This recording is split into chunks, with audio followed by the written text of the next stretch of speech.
Hey, Land Rover. Oh, hey Hyundai, what's up? Can I copy your homework?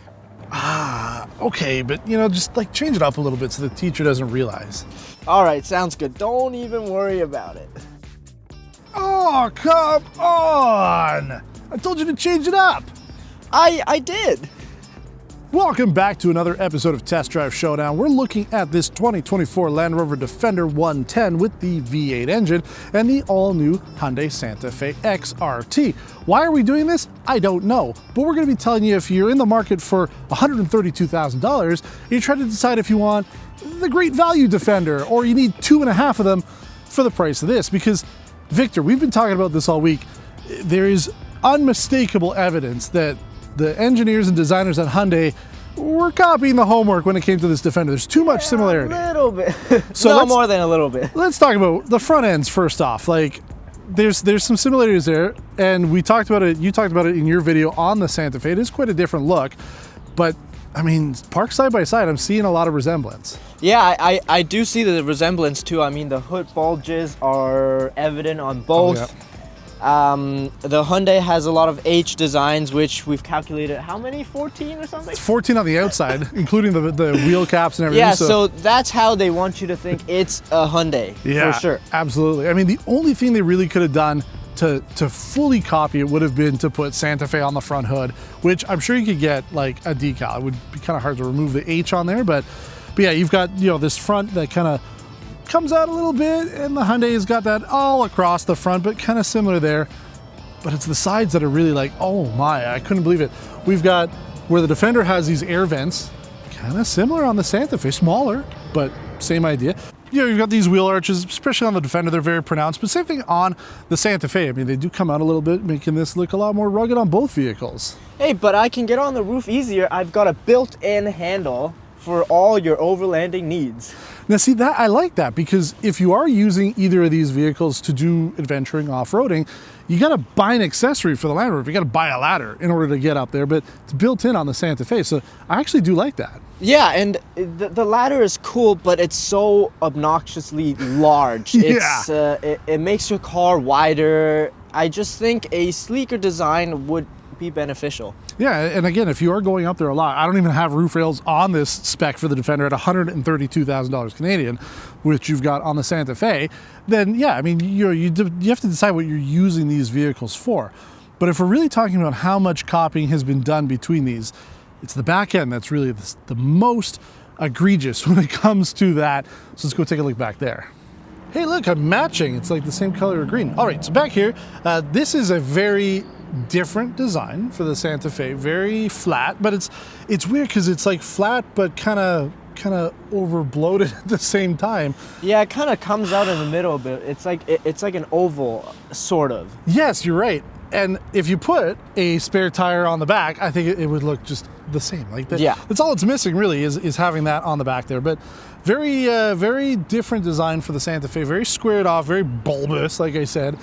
Mine, I don't know, it looks like I got rear-ended and I couldn't find the right panels to replace the car, but that's how it comes. It comes with the two-tone, but then the spare tire cover is not the right color, so don't know. But yeah, I mean, yours is a lift up gate, mine's a lift sideways gate, so those are the two biggest differences, but I think you've got a pretty decent amount of space in the back, so if you're going adventuring, you've got the extra row of seats on the Santa Fe as well. I don't hate it, but it's just... Like for me though, I'm just not sold on the rear end, because the front's one thing. It's all right. I'm not against it. The side I think is the best, strongest part of it. Yeah. But then the back end, it's almost like they kind of gave up. They didn't really know what to do with it, and they just added, a couple badges here and some taillights. And you mentioned in your video, at least the turn signals and everything are up here, not as low as they usually are on these vehicles. So that's a plus. Yes, but I feel like this panel is too wide. I feel like if I could just break this up with the taillights sort of in the middle somehow, I think that would look better. Yeah, I agree. And I mean, the back ends are quite different. The real similarity comes with this sort of curved flat end, just like it is on the Santa Fe. They both kind of curve a little bit because the Defender isn't like a fridge, but really that's what these two are. These really are fridges with four wheels on them because they are so square. Hey, but my wipers are hidden up top. which is a smart design. That is really smart. We talk about that. Actually, James mentions that quite a bit in Montreal when he's doing the videos back there. Mine's hidden behind the spare tire, and I don't have to worry about the rear as much because I also have a video rear view camera on this trim. Right. So, but I think that's an option.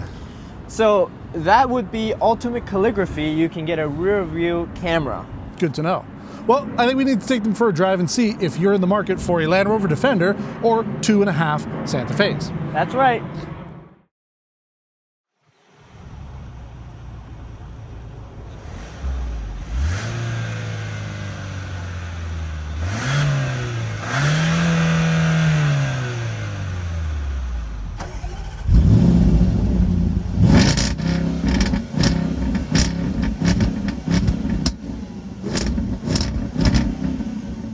All right, we're on the road in the Land Rover Defender, and this is why you're going to be buying this vehicle. We have a 5-liter supercharged V8, 493 horsepower, 461 pound-feet of torque.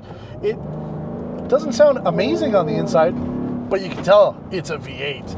Ooh. Yeah, your Hyundai doesn't have that kind of power, does it? Absolutely not. And supercharge means instant torque. Oh yeah, like you can feel that as soon as I put down the pedal, it goes. There's a bit of a delay though, I find, with getting up to speed. Right. But you're getting that experience. That's kind of what you want in this type of vehicle. Would you be off-roading in this one? I don't know, maybe. It's got the county pack on it, but for me, at least on the tarmac here, the pavement queen that I like to keep my vehicles, it's been extremely nice. Plus, the interior here is what you would expect from a more adventure-ready vehicle. You can pretty much spray out the interior here. You can take the carpets out. The floor is all designed to be washed out easily. You've got, pretty robust materials throughout, and the comfort, that's what's really key. I really do like that for the space. But we were discussing your trunk space is quite a bit better on, at least getting into the trunk space is wider on the Santa Fe. Yeah, absolutely. So Land Rover has made the wheel arches very wide, very muscular, which looks good. But the problem is that the opening now in the rear is a little bit on the narrower side. Yeah.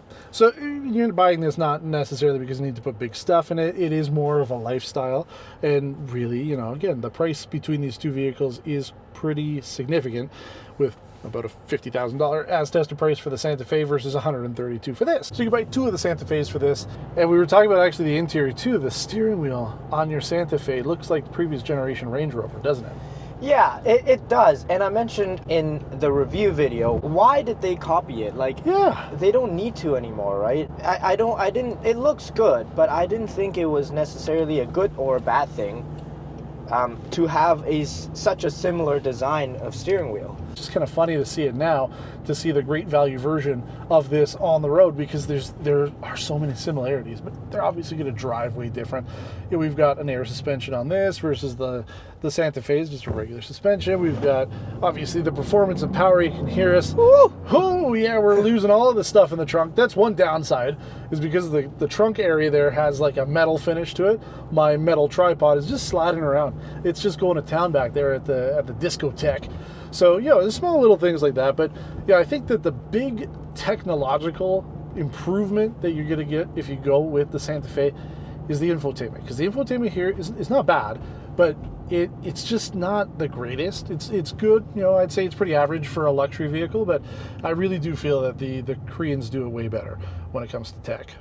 All right, what about depreciation? JLR has sort of not the best track record in terms of keeping its value for its vehicles.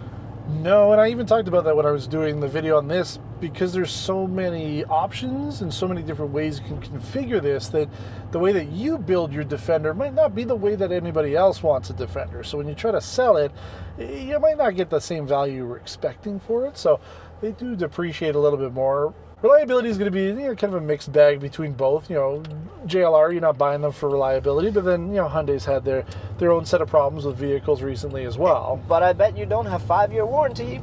No, I don't. Yeah, I think it's time to get behind the wheel of the Santa Fe, because I'm really curious to see what that has to offer, because as my favorite SUV, can I be convinced that maybe I should be spending 40% of the price and get something that's almost the same?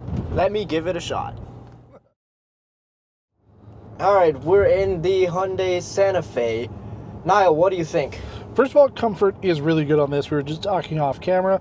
I think the seat's just a little bit more plush on here, despite the Defender having the full leather package and everything on there. I just feel the seats have a little bit more comfort, and it's super quiet and smooth in here. Like, that's a good thing that you want for any vehicle. Quietness is hard to come by these days, so I do like that. But yeah, the interior, I'm feeling, especially with that steering wheel, man, feels like that previous generation Range Rover I did last time. So a little bit. But I do think that it's better than the last gen Range Rover steering wheel because it's not touch buttons on there. Yeah. On the steering wheel, it's sort of like a gloss plastic sort of buttons here.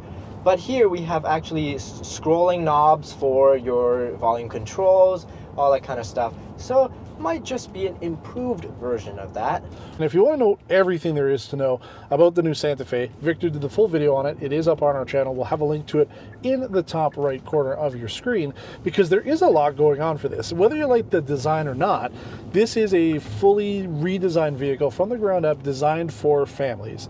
And that's, I think, where the key difference is between the two vehicles. The Defender is really an adventure type vehicle, whereas even the XRT, this is meant to be off-roady.